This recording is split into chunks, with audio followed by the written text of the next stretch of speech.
Hi YouTube, it's Evan. Tonight's video is going to be about Covens, circles, and Solitary Wicca. This is part 2 from the video I did earlier today. It delves a little bit deeper, and yes, I do have my index cards again.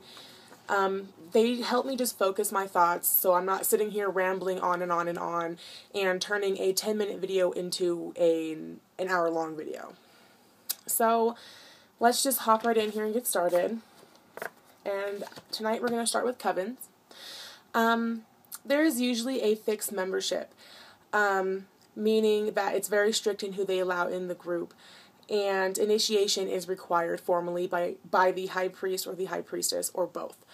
It is a hierarchical type of group, meaning that the high priest and priestess do run the group, and they do all the initiations, and they pretty much have final say. I lost where I was. People that work in covens, they can practice alone. A lot of the misconception is that if you work in a coven, you cannot do anything on your own. You have to do everything run by the coven, with the coven, about the coven, everything the coven, and that's not necessarily true. Those that do work in covens, yes, they can do rituals and spellcraft and things like that on their own, but they do have to attend the Sabbats and the Esbats and their holy days and all the other rituals and things like that. Those kind of things are pretty much mandatory within covens. And usually people that choose covens are people that like to work in groups, and they feel that the energy with more people is better for them, and they feel more comfortable working in groups. And although it is a hierarchical type of system, it definitely has its benefits, such as the privacy, the formal knowledge, because most covens go on traditional Wicca knowledge. Working in a group, you learn teamwork, and everybody's, their energies are starting to flow together, and it's just a really beautiful experience. Also is the consistency of working in a group. A lot of people need a lot of structure in their lives, and if you are one of those people that need structure, I highly suggest a coven or a circle, because they do have formal structure, and they have very private teachings, very private rituals. And when you do initiate into the coven group, you are pretty much sworn to secrecy of all the group's rituals and their spellcrafts and their everything that's going on within the coven is very personal to the group. And everybody within the coven, they all have to have the same basic beliefs and set patterns. You can't really have an eclectic Wiccan and say a Dianic Wicca Wiccan. I keep saying that all day. I've been saying that. But you know what I'm saying? They all have to have the same basic morals and values and traditions and things like that. But there are some cons to working in a coven, such as everyone reinforces the same beliefs and patterns, which means sometimes lacking a fresh view. Some members can become bored, or they hit a magical plateau where they don't feel like their energy is increasing, they don't feel like their rituals and spells are working anymore, or they're no more effective. They're basically just not growing within the religion or within the coven. Also, some conflict can occur between members, which is also known as an ego battle. Some members feel inferior to others. Some members feel as if they're not as worthy, or they're not as powerful, or they're not as good as some other members in the group. So sometimes sometimes a conflict can arise. And sometimes they can become cult-like. And I'm not just saying this about covens. This is true for any group within a religion. Christianity, Catholic groups, any kind of religious group, sometimes they can become cult-like, especially if they are working with a small group. And the reason why that is because some people, let's just be honest, they let the power get to their head, and they let the control get to their head, and they let their final word get to their head, and it becomes to the point where the people within the group don't want to leave it, out of fear or out of they don't know how or something like that, and it can become a brainwashed society. That's not true for all covens. I've never personally met somebody in a coven who fell into a cult-like coven ever, but I know it can happen. I'm sure it can happen. So be really careful. Really look into the group that you are interested in joining, and just really know your facts. So that pretty much wraps it up for covens. One cue card down. Since we are on the topic of groups, I'm going to bring up circles. Circles are not as strict as covens. They don't have the same very formal traditional structure, but they must have the same common beliefs as other people within the group, like I mentioned previously for covens. So that is a similarity between the two. Those that work in circles accept a wide range of personal beliefs and practices from the other members and people within the group, meaning that they can bring what they will to the table, and everybody in the group can, work with everybody's material. It's more relaxed. It's, if you can't make a meeting because life happens, that's okay,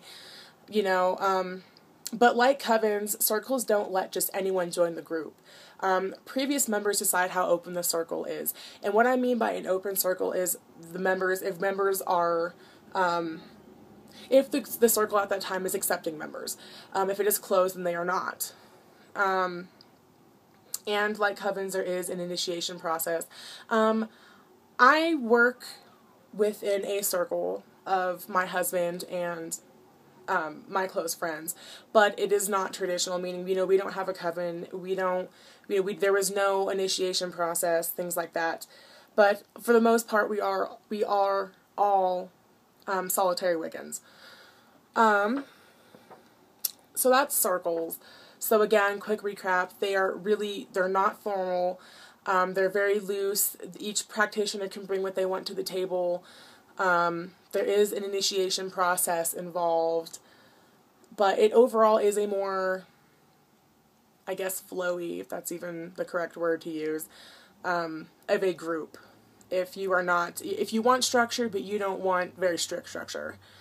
So those are the two groups. Now, Solitary Wicca, which is a form of Wicca that I have used most of my Wiccan journey.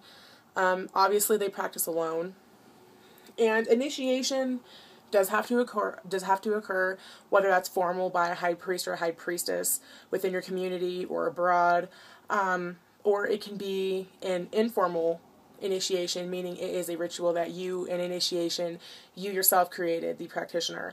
And there are some people I know who practice Solitary Wicca, and they feel as if the goddess herself and the divine has initiated him or her. So all three, they all have to have some sort of initiation process. People who might enjoy working solitary are those that don't work well in groups. They, introverted, they don't feel comfortable in a group, and they feel as if they are having personal one-on-one time with the divine by themselves. And it's a very spiritual time for people who work in Solitary Wicca. Because it's very personal, because you feel all your attention is with the divine, and some people, they are more receptive to that kind of energy. And also people who cannot find a group near them. I know that in some locations it's hard to find a group of people that share the same beliefs and set patterns as you. That can be hard. It can also be hard because of age, like if you are a young child and you're very interested in being in a group or a coven, I don't really know how your parents would feel. Say you're 10 years old and you said, "Hey mom, I want to be in a coven," and you have a group of other adults and a 10-year-old. I don't know if your parents would go for that. My parents wouldn't. So that's another reason why I chose Solitary Wicca. But the benefits are that it is complete openness. You're free to practice how you see fit. There's no strict traditions. There's no you musts or anything like that. And like I said, it's very personal, one-on-one with the divine. But there are some cons. Working with others versus alone can raise energy, but not always. And what that means is sometimes if you work within a group, you feel as if everybody's energy becomes one great big ball of energy, and you feel that the goal that you're trying to achieve has more energy to flow from. Whereas sometimes when you work alone, you don't have that extra energy, that extra oomph to your ritual or your spellcraft or anything like that. That doesn't make it any less effective. Like I said, that's not always.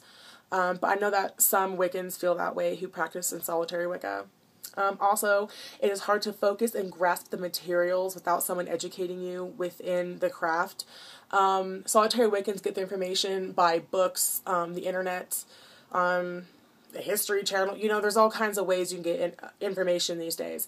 Whereas somebody who works in a coven or in a circle, it's orally passed down, and then there's original texts as well. And you have somebody to show you and to help you through the way, whereas solitary, you don't. It's just yourself. And also, it can be very lonely. You know, sometimes you just really want to reach out to somebody. And some people, they're not in that kind of situation or the kind of community where somebody does share the same Wiccan beliefs as them. So you do, in some situations, you are completely alone. And it can be lonely, but it's also very fulfilling. Make it what you make it, you know? I mean, really make it your own. And no matter what, if you work in a coven or in a circle, or if you're solitary, you're no better than anybody else, you know? Like, no one group is the right way, and it's very personal. It totally goes along with what you choose to do spiritually, and however it tunes to you. So yeah, Coven, Circles, and Solitary. All 3 cue cards are down. So yeah, that's tonight's video. If you feel like I did not clarify something enough for you, please comment below. I'll be more than happy to answer any questions. But I hope you guys subscribe and like. I don't know what my next video will be about. So if you guys have any requests, like I said, please comment below. Let me know.